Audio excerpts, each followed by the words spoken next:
జీవ కనబడతారు పలికారు కదా చూడండి ఇక్కడ వర్ణిస్తున్నాను.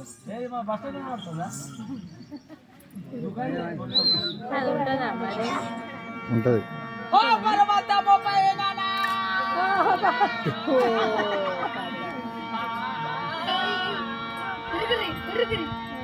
అకటా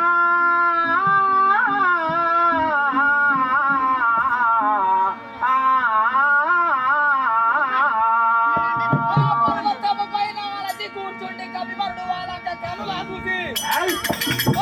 నాకెంతో ఆనందమాయి పురము వర్ణిత ఈశ్వరునికి వశమా దశముఖికి తగిన తండ్రి గ్రామము జరిగి చీతను తెచ్చి చెడగొట్టుకున్నకి ఏమి కారణము అని తెలియదాయను. పరశు హనుమంతుడు ఆ పర్వతముపై నుండి వర్ణింపదొరికే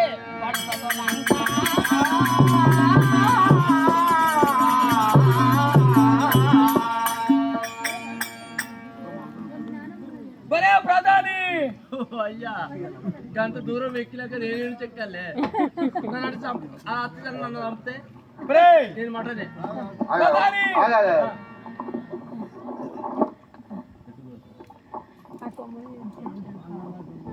అయ్యా హలో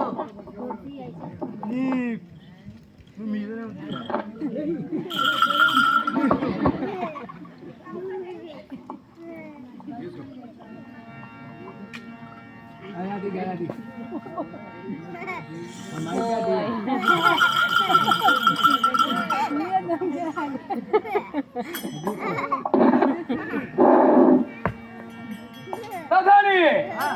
ఆ పర్వతము పైన అలసి కూర్చుండి కపివరుడు వాళ్ళంక కన్నులా చూసి ఆహా నాకెంతో ఆనందమాయ 10 శిరసులు 20 అస్తములు 100